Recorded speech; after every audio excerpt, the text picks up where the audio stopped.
నియోజకవర్గంలో శాంతి భద్రతలు సక్రమంగా ఉండాలని చెప్పేసి నువ్వు భావిస్తా ఉన్నావా? లేదంటే ఎలా ఉన్నా పర్వాలేదు, ఎవరిని చంపినా పర్వాలేదని చెప్పేసి అనుకుంటా ఉన్నావా?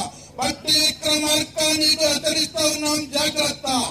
ఖబర్దార్ నువ్వు అనుకుంటా ఉన్నామేమో నేను ఉప ముఖ్యమంత్రిగా ఉన్నా, అధికారంలో ఉన్నా సిపిఎం నాయకుల్ని చంపేస్తా, ఎర్ర జెండా లేకుండా చేస్తానని. నువ్వు కాదు, నీ బాబు అంతకంటే పెద్దవాళ్ళు జలగం వెంకటరాజుల దగ్గర నుంచి ఈ జిల్లాలో సిపిఎం ని దెబ్బతీయాలని చెప్పేసి ప్రయత్నం చేస్తే వాళ్ళ తరం కాలేదు. నిత్యం ప్రజల్లో ఉండి ప్రజల కోసం పనిచేసి ప్రజల మధ్యలో ఉండి ఎర్ర జెండా, ప్రజల గుండెల్లో ఉండే జెండా, ప్రజల మనసుల్లో ఉండే జెండా. అందుకని దాన్ని తీసేయాలని చెప్పేసి కలలు కానీ హత్యా రాజకీయాలను ప్రోత్సహిస్తే సహించేటటువంటి పద్ధతి ఉండదు. బాధ్యత వహించాలి, బాధ్యత జవాబు చెప్పాలి, లేదా ఎవరి బాధ్యతలో తేల్చాలి. ఇష్టం వచ్చినట్టుగా గుండాలను పోషిస్తారా, రౌడీలను పోషిస్తారా? ఎంతకాలం ఈ రౌడీలు గుండాలు మన నియోజకవర్గంలో రాజ్యం వెళ్తారు?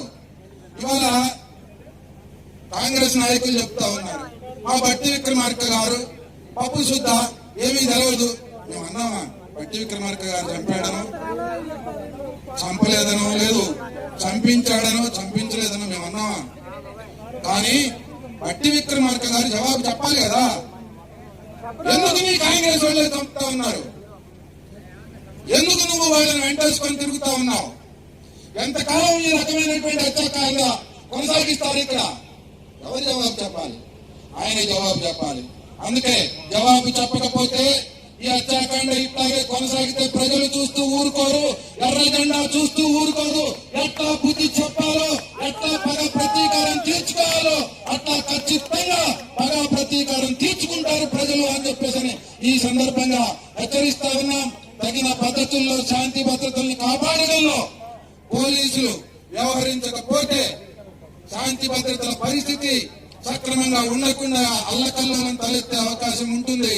అందుకనే పోలీసు వారిని కోరుతా ఉన్నాం, అధికార పార్టీ ఒత్తిడికి లోనయ్యి ఇప్పుడు వాళ్ళ చర్యలు, వాళ్ళ ప్రకటనలు మీ మీద కూడా ఒత్తిడి చేసేటట్టుగా ఉన్నాయి.